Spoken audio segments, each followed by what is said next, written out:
my boss, who was my homie since high school, was a manager there, and he told me that, one time he was working real late and he saw a woman walking around, and he was the last person there.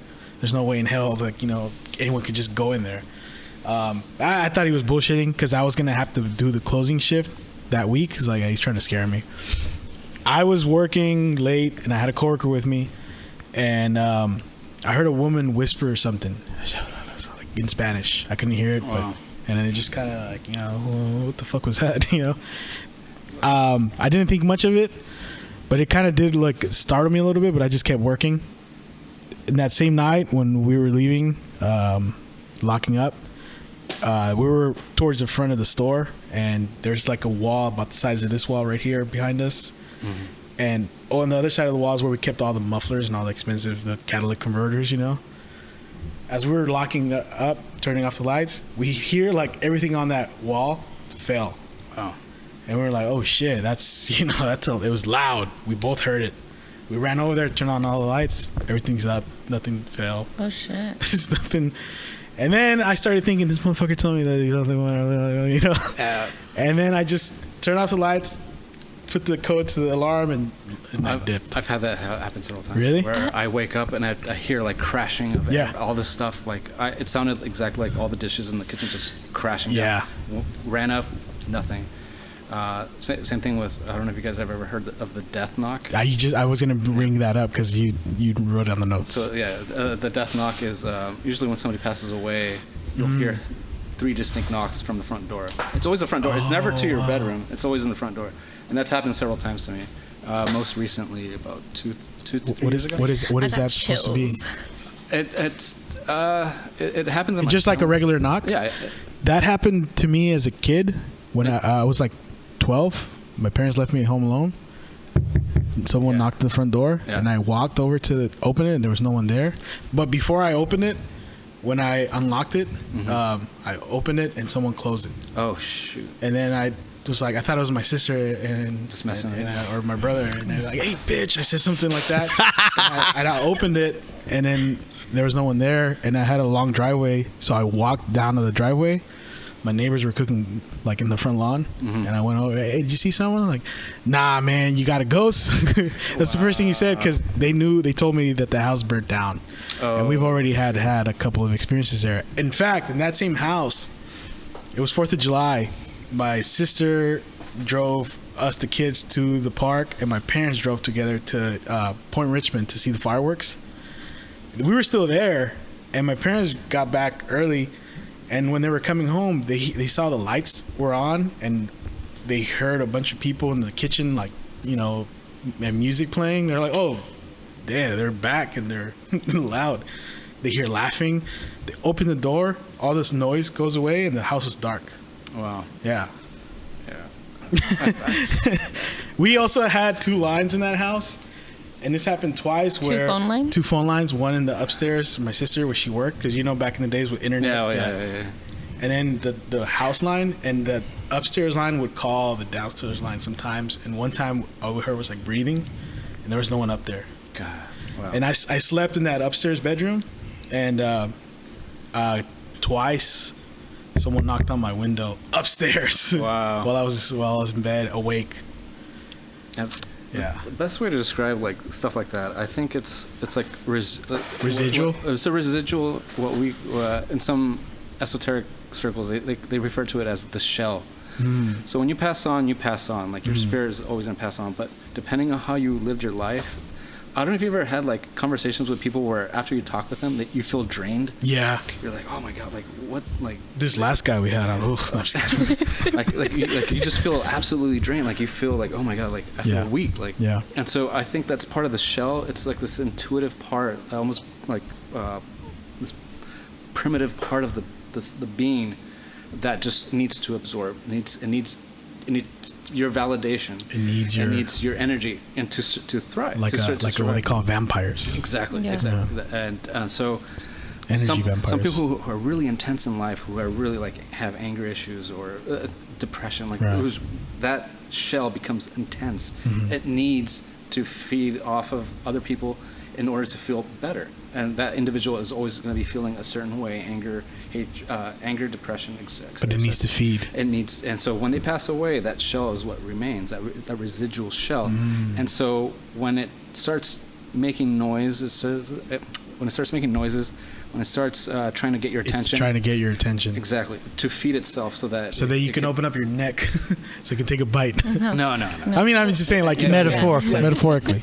But yeah, like, it needs your energy. So when your attention. So when a lot of people that I've heard this from a lot of people that go ghost hunting and stuff like that, they feel drained sometimes when they encounter something. Like, let's say the door is closing. I've seen instances where they're like communicating with it, and they're telling, like, even with the Ouija board, when it tells you half truths, it's trying to get your attention. It's trying to maintain its shell connection. Yeah, because it needs other people's energy to maintain itself. I felt how much before. of itself. I wonder how much it remembers from its life. I don't think any, to be honest. It's just the energy that it leaves behind. Yeah, it's just, which is like non. Because it's got. If the Ouija board is communicating with you, it's thinking on some level, right? That's what I don't know. Yes or no? Yes, that's conceptual. Well, it could be, but what I've seen from the Ouija board, it will tell you half truths to try to, like, almost manipulate you to, like, keep going. Yeah. So and it might not always know the correct answer. Like, I've seen it where it's like it might be telling you all lies, for example. And it's just to maintain your attention, keep you there, your attention, and keep you playing, right? Yeah, exactly. Are you familiar? It's not off topic, but are you familiar with the Mars Volta, the band? Yeah. I'm actually gonna go see them next month, but they have a whole album that they don't really. They've said in interviews they don't like playing songs from that album because the guitarist bought a Ouija board from Jerusalem, like old Ouija board. They used to play it together, and they started writing down everything they got from there. They turned all those words into the album Goliath. Artists, which supposedly there's a lot of bad stuff that happened in the process of that album. I would imagine. And they talked about it in interviews where they actually had to do rituals to help undo a lot of the stuff that they did with that making of that album. So again, boundaries. All the words they got from that ancient Ouija board, they wrote it into an album. I have a question. Is like the best? I'm gonna see them next month. Is it the best way to, like, deal with ghosts or these entities is to ignore them? Yes. Okay, that's just like a screaming toddler. My grandma would tell me, like, all these experiences she had, and, like, to the point where, like, they were slapping her. Like, wow. So my grandpa built a house in the middle of Laredo, and what they later found out was that some people that were traveling through on a wagon were murdered there, and they buried their gold. And so the ghosts would always tell my aunt they only wanted my aunt to dig for the gold, that she would get the gold, and they do remember on the condition that they be reburied. So I don't know, maybe to some degree there might be some type of consciousness left. My name was Bill, and I have several gold under. Yeah, and that makes sense. But yeah, like, and they would, and then I saw that video you sent me of your mom telling that story. Yeah. So and then the ghost would pull down my grandma's sheet and just slap her to go to church, like go to church to pray for us. Like, that's what she believed. And that's there's a story in my parents' village, the same kind of concept where there was this old house, and it got torn down, but the family members were buried in that same.